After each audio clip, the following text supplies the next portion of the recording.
une capsule commence par comment, ça veut dire que tu auras une réponse.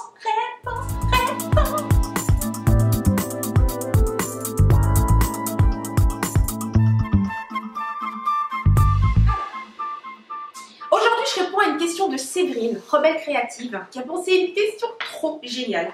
Alors, elle dit comment enlever sa frustration quand on a des projets et qu'on doit être patient. Par exemple, j'ai plein de projets, d'idées, tout ça est super, mais il va falloir du temps. En attendant, je dois trouver un job alimentaire qui risque de m'ennuyer à mourir et d'être beaucoup trop exigeant pour que dans mon temps libre, je continue mes projets.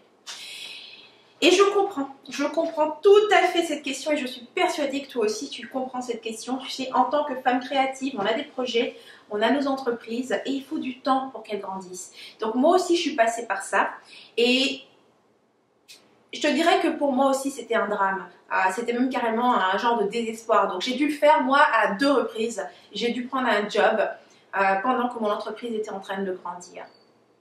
Alors aujourd'hui, je vais vraiment te donner 2 stratégies, même pas 2, excuse-moi, je vais te donner 3 stratégies pour en fait changer ton état d'esprit, sortir de l'impatience et de l'impuissance pour vraiment accueillir cette expérience comme étant ton aventure. Tu vois? Alors, ce que j'ai fait, la première stratégie, c'est d'abord de passer de la frustration à la gratitude. Je sais que c'est un truc qu'on entend souvent et ça semble tellement évident, mais c'est la seule façon de profiter de ton expérience. Pour ça, parfois, il faut prendre juste un peu de recul. Tu sais, moi, ce que je faisais souvent, c'est que je revenais en arrière et je me rappelais ces fois où je travaillais ou même ma toute première entreprise où j'avais aucune vision, je ne savais pas où j'allais, tout était flou et j'aurais donné n'importe quoi pour qu'on me dise quoi faire, tout simplement. Juste que les choses soient claires. Ou alors quand j'avais pas de projet ou je savais juste pas où j'allais, je repense parfois à ces moments-là et puis je regardais ma réalité, où je savais exactement ce que je voulais, où j'étais en train de créer quelque chose et cette image était claire pour moi, où j'avais cet espace où je pouvais filmer, j'avais la caméra que je voulais, j'avais cet ordinateur qui me permettait de créer les choses que je voulais, j'avais un job qui me permettait d'investir pour acheter mes logiciels, mes plateformes et toutes les choses que je voulais. Et donc là, je pouvais transformer cette frustration, cette impatience en gratitude. Parce que oui, là, tu peux voir le chemin que tu as parcouru. La deuxième chose, c'est de te poser cette question. À chaque fois que tu es là à fixer ton regard sur quelque chose que tu ne veux pas, eh bien, voici ce que tu fais. Pose-toi la question. Ok, je n'aime pas ça, mais qu'est-ce que je veux alors ? Oui, j'ai un job alimentaire en ce moment. Oui, j'aime pas cet aspect de ce job, j'aime pas ça. Mais ok, en attendant, j'en ai besoin. Plutôt que de me plaindre, ok, il me permet de faire des choses. Mais qu'est-ce que je veux alors? Et tu vois, des fois, quand je voyais ce que je voulais, je réalisais que j'étais pas prête. J'osais pas encore aller vers ça.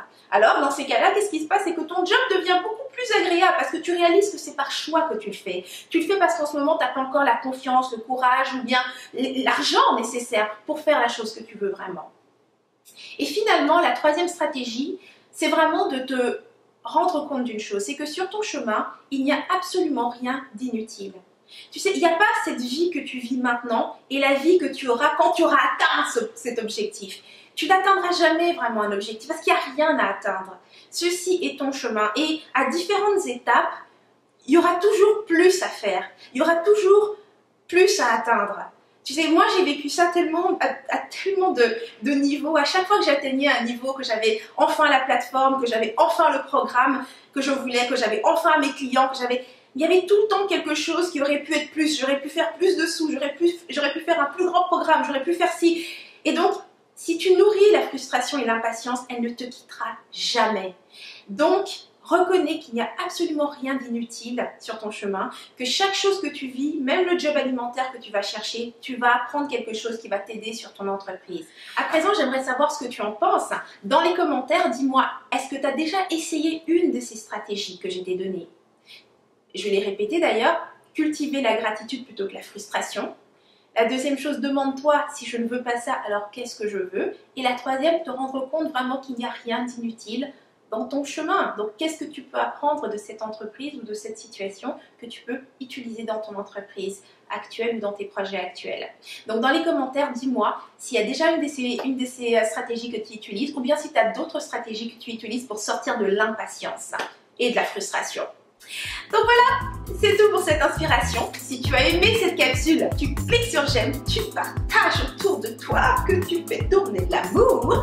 Et si tu veux d'autres inspirations comme celle-ci, rejoins-moi sur rebellecreative.com, inscris-toi à Rebelle TV et tu recevras mes prochaines inspirations directement par mail. De mon cœur à ton mail. Donc voilà, c'était Henriette Ndaka. Je te dis à la semaine prochaine et d'ici là, agis comme rebelle créative. Tu vis à fond, sans culpabiliser, sans complexe et sans stress. Mouah.